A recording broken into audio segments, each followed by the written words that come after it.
அன்பு நேயர்களுக்கு கனிவான வணக்கம். அதிமுகவோடு கூட்டணி அமைத்த தேமுதிக 5 சீட்டுகள் தருவதாக உறுதி.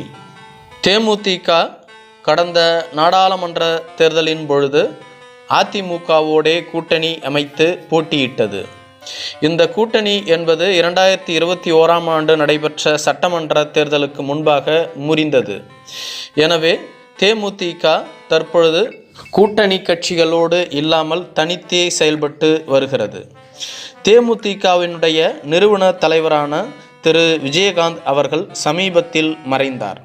இவர் மறைவுக்கு பின்பு தேமுதிகவினுடைய முழு பொறுப்பும் அக்கட்சியினுடைய பொருளாளராக இருந்து வருகின்ற பிரேமலதா விஜயகாந்திடம் உள்ளது. பிரேமலதா விஜயகாந்த் அவர்கள் சில நாட்களுக்கு முன்பாக தேமுதிகவிற்கு 14 மக்களவை தொகுதிகளையும் 1 மாநிலங்களவை தொகுதிகளையும் கொடுக்கும் கட்சியோடு மட்டுமே கூட்டணி அமைப்போம் என கூறியிருந்தார். இதற்கு பின்பு எந்த தமிழக கட்சிகளும் தேமுதிகவோடு கூட்டணி அமைக்க முன்வரவில்லை. ஏனெனில் விஜயகாந்த் இருந்த காலகட்டத்தில், அதாவது விஜயகாந்த் கட்சி தொடங்கிய பின்பு அவர் சந்தித்த முதல் சட்டமன்ற தேர்தலில் அனைத்து தொகுதிகளிலும் தனித்து போட்டியிட்டார். விருதாச்சலம் தொகுதியில் மட்டும் விஜயகாந்த் வெற்றி பெற்றிருந்தார். மற்ற தொகுதிகளில் தேமுதிக வேட்பாளர்கள் தோல்வி அடைந்தார்கள். இருப்பினும் அந்த தேர்தலில் விஜயகாந்த் கட்சிக்கு 10% மேலான ஓட்டுகள் கிடைத்தது. எனவே தமிழகத்தில் 3வது ஒரு பெரிய கட்சியாக வளர்ந்தது. இதன் பின்பு நடைபெற்ற நாடாளுமன்ற தேர்தலிலும் விஜயகாந்த் அவர்கள் தனித்தே போட்டியிட்டார். இதற்கு அடுத்ததாக 2011ஆம் ஆண்டு நடைபெற்ற சட்டமன்ற தேர்தலின் பொழுது அதிமுகவோடு கூட்டணி அமைத்தார். அதிமுகவோடு கூட்டணி அமைத்த தேமுதிகவிற்கு 41 தொகுதிகளை ஒதுக்கி கொடுத்தார் அப்பொழுதைய அதிமுகவினுடைய பொதுச் செயலாளராக இருந்த திரு செல்வி ஜெயலலிதா அவர்கள்.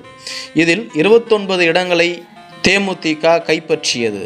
இது மட்டும் அல்லாமல் தமிழகத்தின் 2வது பெரிய கட்சியாக வளர்ந்ததோடு மட்டும் அல்லாமல் தேமுதிக தமிழகத்தின் எதிர்க்கட்சியாகவும் மாறியது. அக்கட்சியினுடைய நிறுவன தலைவரான திரு விஜயகாந்த் தமிழகத்தினுடைய எதிர்க்கட்சி தலைவரானார். இந்த கூட்டணி தொடரும் பொழுது இடையில் அதிமுகவிற்கும் தேமுதிகவிற்கும் இடையே சிக்கல் ஏற்பட்டது. இதனால் இரு கட்சிகளும் தனித்து பயணித்தன.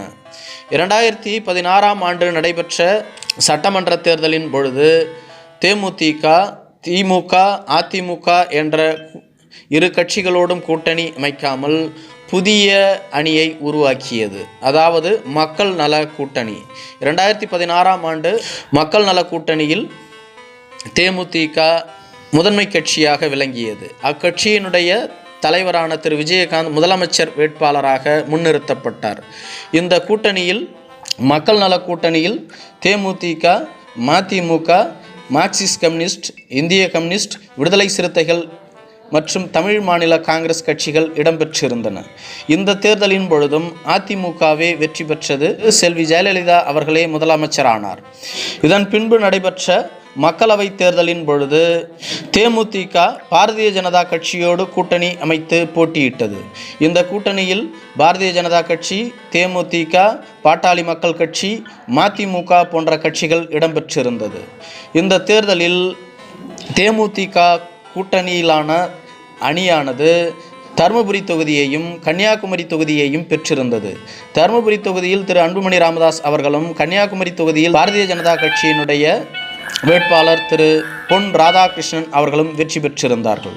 இதன் பின்பு 2019ஆம் ஆண்டு நடைபெற்ற பாராளுமன்ற தேர்தலில் தேமுதிக அதிமுகவோடு கூட்டணி அமைத்து போட்டியிட்டது.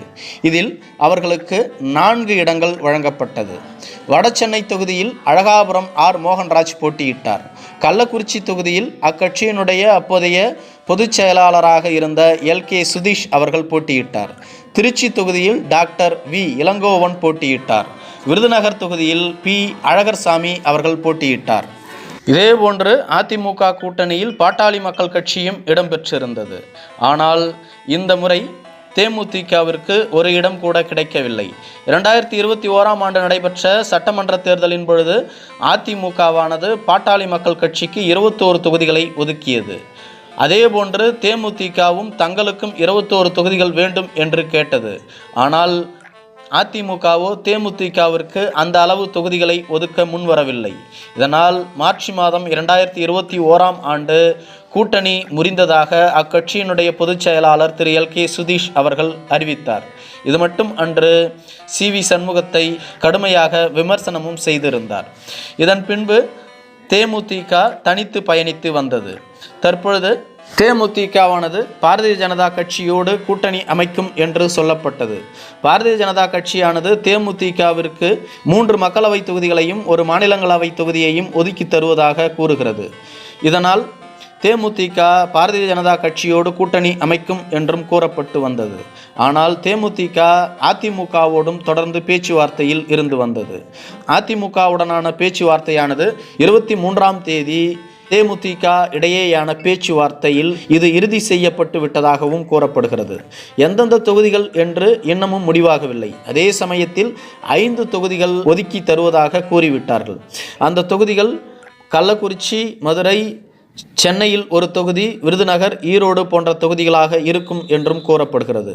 கள்ளக்குறிச்சியில் தொடர்ந்து 3 முறையாக தேமுதிக போட்டியிட்டு வருகிறது. அங்கு அவர்களுக்கு 10% மேற்பட்ட வாக்குகள் உள்ளது. இதேபோன்று விருதுநகர் தொகுதியிலும் 20% மேற்பட்ட வாக்குகள் அவர்களுக்கு உள்ளது. அதேபோன்று மதுரை தொகுதி கிடைத்தால் அங்கு விஜய பிரபாகரன் அவர்களை நிறுத்துவதற்கு தேமுதிக முடிவு செய்துள்ளதாக கூறப்படுகிறது. இதேபோன்று ஈரோடு தொகுதியிலும் அவர்களுக்கு 20% மேற்பட்ட வாக்கு வங்கி உள்ளது. எனவே இந்த தொகுதிகளைத்தான் அவர்கள் கேட்பார்கள் என்றும் கூறப்படுகிறது. நன்றி.